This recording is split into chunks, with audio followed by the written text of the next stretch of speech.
Hello friends, welcome back to our channel. আজকে আমি নিয়ে এলাম টক ঝাল মিষ্টি টমেটো চাটনি। তো চাটনিটা বানানোর জন্য এখানে আমি নিয়ে নিয়েছি কিছু টমেটো। তো টমেটোগুলো এখন আমি ধুয়ে পরিষ্কার করে নেব আর কেটে নেব। তো দেখো, টমেটোগুলো আমি ভালোভাবে ধুয়ে পরিষ্কার করে কেটে নিয়েছি। আর চাটনিটার সঙ্গে আরও কিছু দেব। আমি এখানে নিয়েছি বাড়ির তৈরি আমশক্ত। তো আমশক্তটা আমি ছোট ছোট করে কেটে নিয়েছি আর নিয়েছি কিছু কাজু আর কিশমিশ। তো এগুলো দিয়ে আমি চাটনিটা তৈরি করব। আর এখানে গ্যাস অন করে আমি গ্যাসে কড়াই বসিয়ে দিয়েছি। আর কড়াইতে আমি কিছু শুকনো মশলা ভেজে নেব। নিয়েছি হাফ চামচ মৌরি, হাফ চামচ ধনে আর হাফ চামচ জিরে আর দুটো শুকনো লঙ্কা। তো এই মশলাগুলো আমি শুকনো কড়াইতে ভালোভাবে ভেজে নেব। আর এই মশলাটায় চাটনির স্বাদটা দ্বিগুণ করে দেবে বন্ধুরা। তো এভাবে শুকনো কড়াইতে আমি মশলাগুলো ভেজে নিয়েছি। আর এখন ওই কড়াইতে আমি দিয়ে দিলাম সরষের তেল। তেলটা গরম হয়ে গেলে আমি দিয়ে দিলাম দুটো শুকনো লঙ্কা আর কিছু সরষা। তো সরষেটা খুব ভালোভাবে ফুটে গেলে এখন আমি দিয়ে দিলাম পাঁচফোড়ন। তো পাঁচফোড়ন আর সরিষা খুব ভালোভাবে ফুটে গেলে এখন আমি দিয়ে দেবো ধুয়ে রাখা কাজু কিশমিশ। তো কাজু কিশমিশটা এভাবে একটু ভেজে দিলে খেতে খুব ভালো লাগে। তো কাজু কিশমিশটা হালকা করে ভেজে নিয়ে এখন আমি দিয়ে দিলাম কেটে রাখা টমেটো। তো টমেটোটা দিয়ে ভালোভাবে আমি মিশিয়ে নেব। আর এখন দিয়ে দেবো স্বাদ মতো লবণ আর সামান্য হলুদ গুঁড়ো। তো লবণ হলুদটা দিয়ে ভালোভাবে আমি টমেটোর সঙ্গে মিশিয়ে নেব। বন্ধুরা, নেমন্ত বাড়িতে যদি শেষ পাতে এই ধরনের একটু টক ঝাল মিষ্টি চাটনি না হয় তাহলে খাবারটাই অসম্পূর্ণ থেকে যায়। তো আজকে আমি সেই ধরনেরই চাটনি তোমাদের বানিয়ে দেখাবো।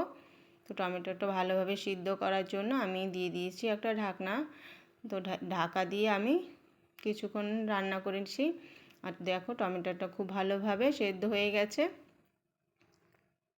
তো এখন আমি দিয়ে দেব যে আমশক্তটা নিয়েছিলাম, ওই আমশক্তটা দিয়ে দেব।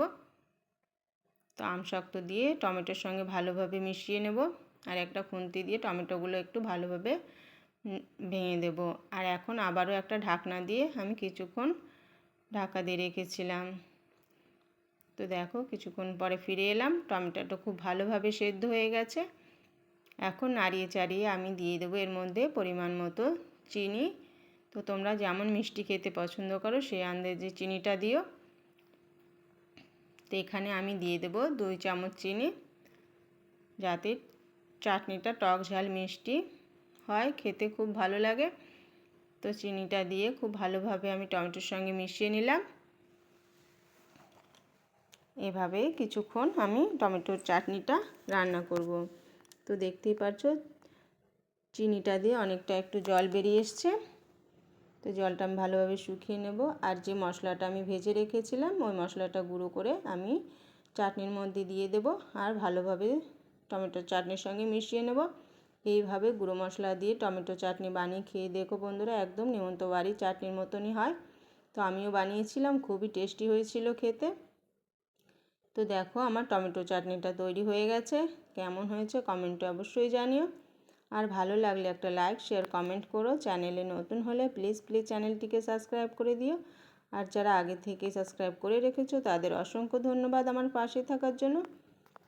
তো দেখতে পাচ্ছ বন্ধুরা, আমার টমেটো চাটনিটা কমপ্লিট হয়ে গেছে। কালারটা দেখো কত সুন্দর হয়েছে, খেতেও অনেক অনেক সুন্দর হয়েছিল। তো আজকের মতো এখানেই শেষ করছি বন্ধুরা, দেখা হবে নতুন কোনো রেসিপির সঙ্গে।